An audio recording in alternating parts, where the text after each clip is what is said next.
चलिए हम देखते हैं जियोग्राफी के एनसीईआरटी क्लास 11 के भौतिक भूगोल के मूल सिद्धांत वाले पुस्तक के इकाई 2 है। इसका नाम है पृथ्वी। इसमें जैसे देखेंगे कि पृथ्वी की उत्पत्ति एवं विकास के बारे में, उसके बाद पृथ्वी का आंतरिक भाग के बारे में, उसके बाद वेगेनर का महाद्वीपीय सिद्धांत विस्थापन सिद्धांत और प्लेट विवर्तनीकरण के बारे में पढ़ेंगे। उसके बाद भूकंप एवं ज्वालामुखी के बारे में पढ़ेंगे।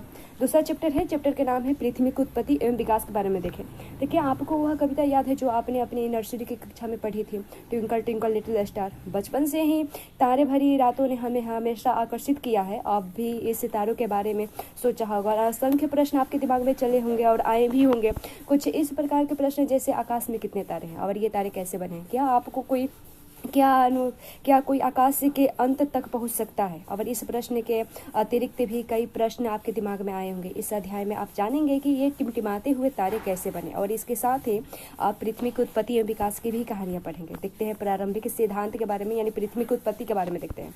पृथ्वी की उत्पत्ति के संबंध में विभिन्न दार्शनिक और वैज्ञानिकों ने अनेक परिकल्पनाएं प्रस्तुत की हैं और इनमें से एक प्रारंभिक एवं लोकप्रिय मत जर्मन दार्शनिक इमैनुअल कांट का है, जो 1796 ईस्वी में गणितज्ञ लाप्लेस ने इसका संशोधन प्रस्तुत किया, जो निहारिका परिकल्पना के नाम से जाना जाता है। और इस परिकल्पना के अनुसार ग्रहों का निर्माण धीमी गति से होते हुए पदार्थों के बादल से हुआ और जो सूर्य की युवावस्था से संबंधित थे। और 1950 में रूस के आटो सीडीम और जर्मनी के कार्ल वाइजास्कर ने निहारिका परिकल्पना में कुछ संशोधित किया और उनके विचार से सूर्य एक सौर निहारिका से घिरा हुआ था, जो मुख्यतः हाइड्रोजन, हीलियम और धूलि कणों से बनी थी। और इन कणों के घर्षण और टकराने से एक चपटी तस्तरी की आकृति के बादल का निर्माण हुआ और अभिवृद्धि प्रक्रम द्वारा ही ग्रहों का निर्माण हुआ। और अंतर्गत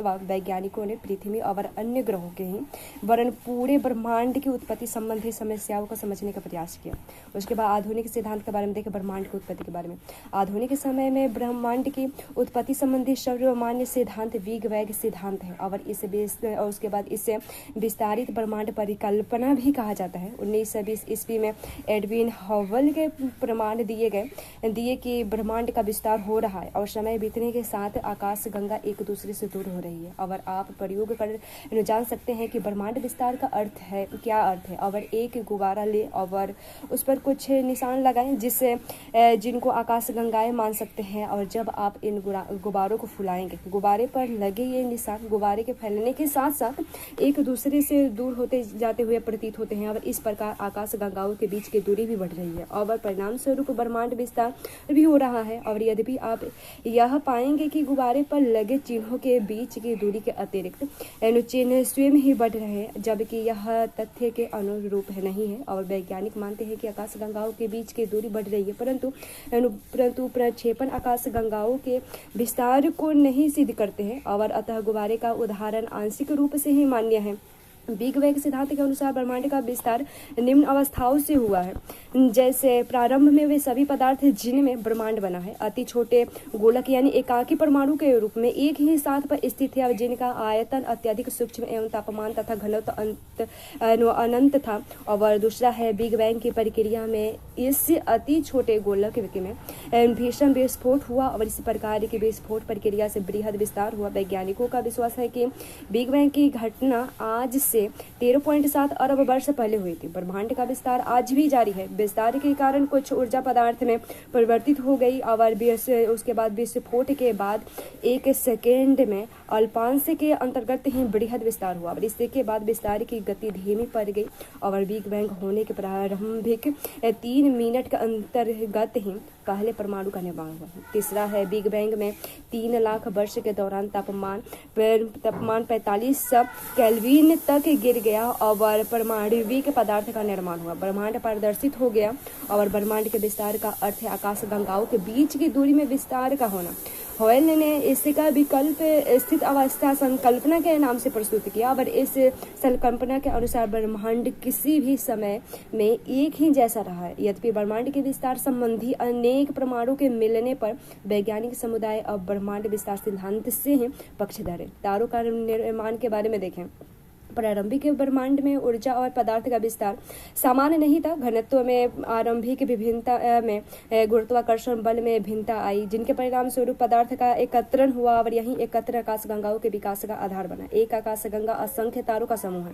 आकाशगंगाओं का विस्तार इतना अधिक होता है कि उनकी दूरी हजारों वर्षों में मापी जाती है और एक अकेली आकाशगंगा का व्यास 80,000 से 1,50,000 प्रकाश वर्ष के बीच हो सकता है। और एक आकाशगंगा के निर्माण की शुरुआत हाइड्रोजन गैस से बने विशाल बादल के संचय से होता है, जिसे निहारिका कहा जाता है। क्रमशः इस बढ़ी हुई निहारिका में गैस के झुंड विकसित हुए और ये झुंड बढ़ते बढ़ते घने गैसीय पिंड बने और जिनके तारों का निर्माण प्रारंभ हुआ। और ऐसे विश्वास किया जाता है कि तारों का निर्माण लगभग 5 से 6 अरब वर्ष पहले हुआ होगा। जैसे प्रकाश गंगा समय का नहीं वरन पूरी दूरी का माप है और प्रकाश की गति 3 लाख किलोमीटर की प्रति सेकंड है। अब विचारणीय है कि एक साल में प्रकाश जितनी दूरी तय करेगी वह 1 प्रकाश वर्ष होगा और यह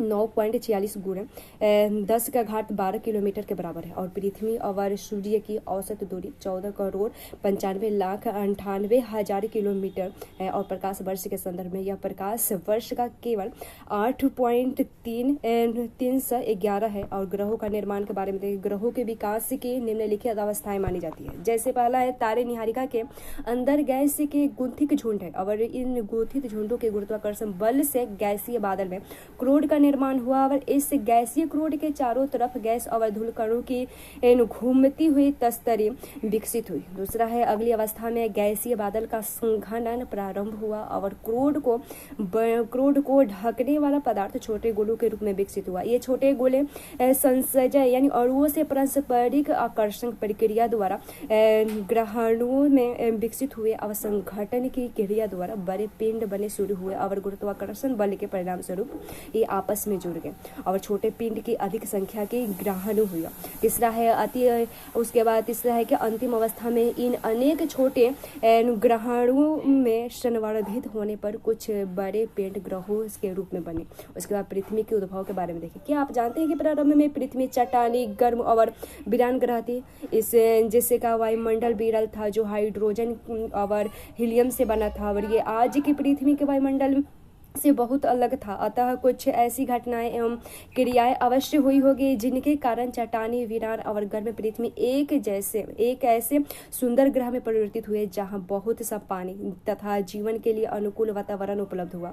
अगले कुछ भागों में आप पढ़ेंगे कि आज से 460 करोड़ सालों के दौरान इन ग्रहों पर जीवन का विकास कैसे हुआ। पृथ्वी की संरचना परतदार है। वायुमंडल के बाहरी छोर से पृथ्वी के क्रोड तक जो पदार्थ है वे एक समान नहीं है और वायुमंडलीय पदार्थ का घनत्व तो सबसे कम है। पृथ्वी की सतह से इनके भीतरी भाग तक अनेक मंडल हैं तथा हर एक भाग के पदार्थ की अलग विशेषताएं ही हैं। यानी पृथ्वी की परतदार संरचना कैसी है और कैसे विकसित हुई इसके हम पता कर सकते हैं। जैसे स्थल मंडल का विकास के बारे में देखें, ग्रहणों और दूसरे खगोलीय पिंड ज्यादातर एक जैसे ही घने और हल्के पदार्थों के मिश्रण से बने हैं।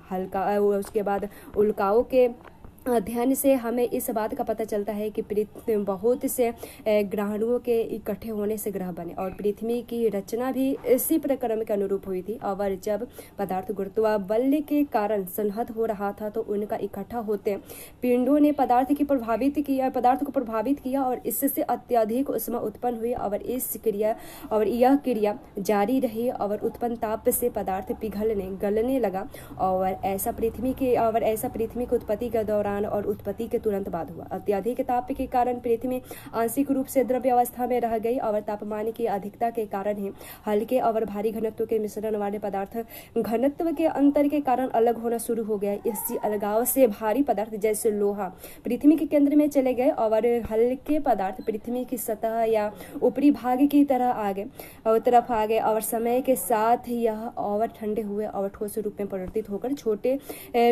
छोटे हुए आकार में परवाए और अंतर्गोत्वा यह पृथ्वी की भूपर्पटी के रूप में विकसित हो गए और हल्के और भारी घनत्व वाले पदार्थ के पृथक होने की इसी प्रक्रिया को विभेदन कहा जाता है। और चंद्रमा की उत्पत्ति के दौरान भीषण संघटन के कारण पृथ्वी का तापमान पुनः बढ़ा और फिर ऊर्जा उत्पन्न हुई और यह विभेदन का दूसरा चरण था। विभेदन की इस प्रक्रिया द्वारा पृथ्वी का पदार्थ अनेक परतों में अलग हो गया और पृथ्वी की धरातल में करोड़ तक कई परतें पाई जाती है। और जैसे ऊपरी है परपटी, प्रवाह, बाह्य करोड़ और आंतरिक करोड़। पृथ्वी के ऊपरी भाग में आंतरिक भाग तक पदार्थ का घनत्व बढ़ा और हर परत की विशेषताओं का विस्तार पूर्वक अध्ययन हम अगले अध्याय में कर सकते हैं। जैसे वायुमंडल और जलमंडल का विकास के बारे में देखें। पृथ्वी के वायुमंडलीय वर्तमान संरचना में नाइट्रोजन एवं ऑक्सीजन का प्रमुख योगदान है।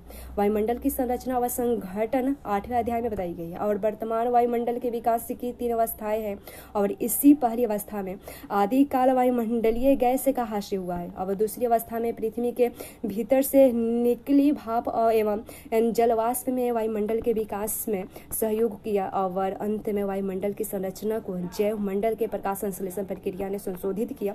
प्रारंभिक वायुमंडल जिससे हाइड्रोजन और हीलियम की अधिकता थी, सौर्य पवन के कारण पृथ्वी से दूर हो गया और ऐसे केवल पृथ्वी पर ही नहीं वरन सभी पार्थिव ग्रहों पर हुआ और अर्थात सभी पार्थिव ग्रहों से सौर पवन के प्रभाव के कारण हुआ। और आदिकाल वायुमंडल या तो दूर धकेले दिए गए या समाप्त हो गए। यह वायुमंडल के विकास की पहली अवस्था थी।